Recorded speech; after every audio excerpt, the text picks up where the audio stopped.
The Wiley Bulldogs are back to the state semifinals for the first time since 2009, and you know these kids are hungry for a win.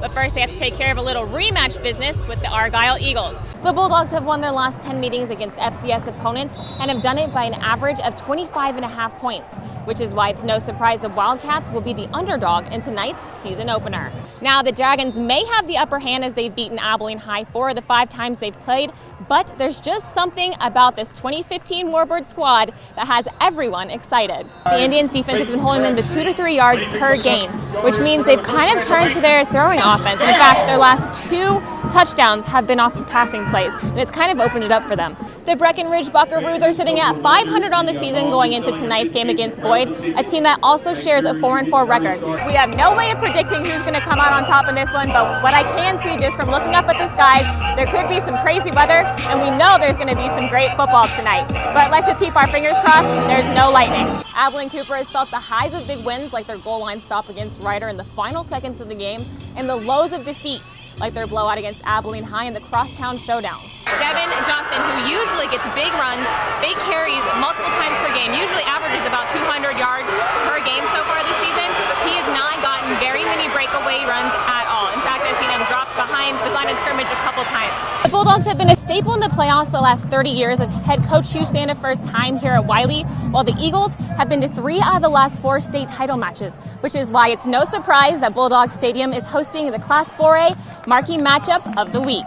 The Warbirds have to produce on the ground, and thankfully that's exactly what these guys have been doing recently, as in their last 3 games they've put up over 1,000 rushing yards.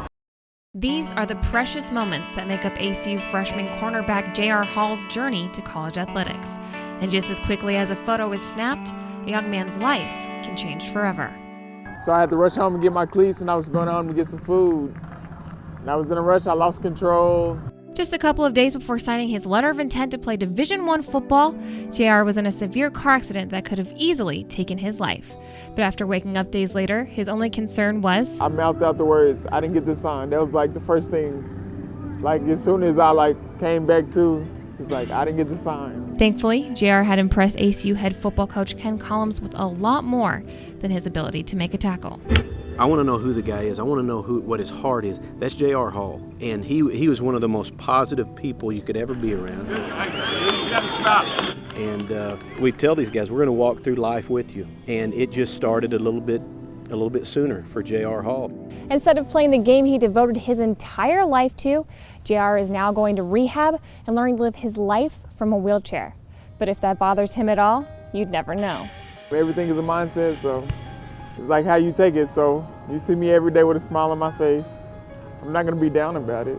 Can't change it, so why be down? And that's the end of the first quarter. JR, how you doing, man? He goes, Coach, I'm great. I mean, why would I be any different? I'm getting to watch a football practice. These guys out here. And that's what is phenomenal about him. That infectious smile and unwavering positivity has inspired the entire Wildcats sideline. Hey, let's get live. What do you think, huh? I always try and keep them motivated to do better.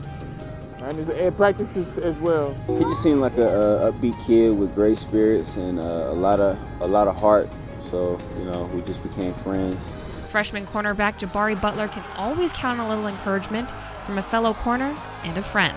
Well, sometimes he'll give me a good luck text or tell me I did a good job on a certain play. It'll be 3rd 12, ACU. While doctors say his return to the football field is nearly impossible, JR believes one day he'll be suiting up as a Wildcat. Touchdown, ACU! I see me getting back into football form and playing for Coach Collins. I feel like I owe him so much more because he still extended that scholarship, so I feel like I need to get out here and play for him. I really want to. I'm Dani Rondeau with KXVA, Fox News First.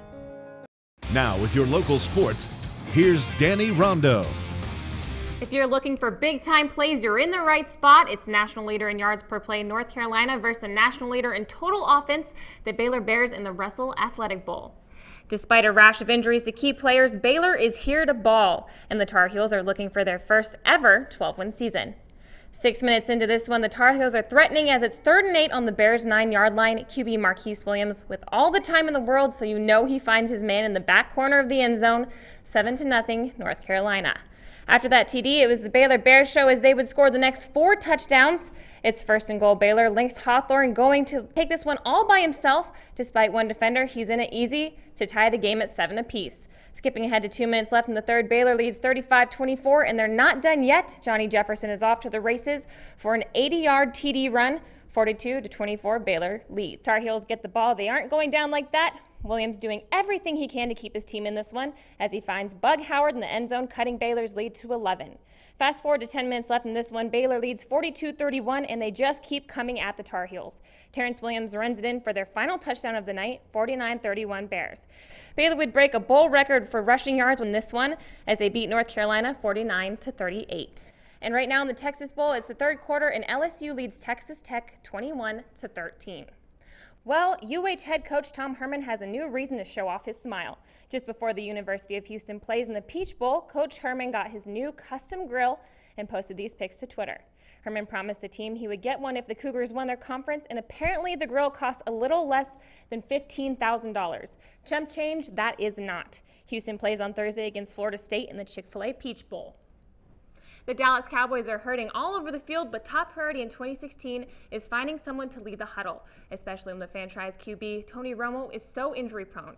Dallas has tried and failed to find a reliable replacement for this season with their 3 backups, Brandon Weeden, Matt Castle, and Kellen Moore. Sporting a 1-10 record, it's top priority for Jerry Jones and company to fill that spot with next year in mind. While head coach Jason Garrett feels the loss of Romo, he knows you got to roll with the punches. Tony's a really good football player. Have your starting quarterback. The impact on your football team typically is a positive one, and certainly the caliber of a guy like Tony Romo. Having said that, teams have to absorb injuries, and the best teams are able to absorb the injuries over the course of the season. And we have not done a good enough job of that at that position, and maybe at some other positions as well. Despite losing his first NFL start against Buffalo, QB Kellen Moore gets the green light against Washington, all due to his ability to energize his teammates. This season's Angelo State Rams are unlike any other, as they will close out 2015 with a 12-0 record, which is the best in school history. But now the real fun begins as ASU kicks off conference play next week. If there is any handicap the Rams might have, it's the fact that only one player on the roster has seen LSC action before. Besides senior Omar Goodell, the other Rams are brand new to Angelo State, while Tarleton State has plenty of returners hitting the court next week. Where ASU lacks experience, they make up for it in confidence.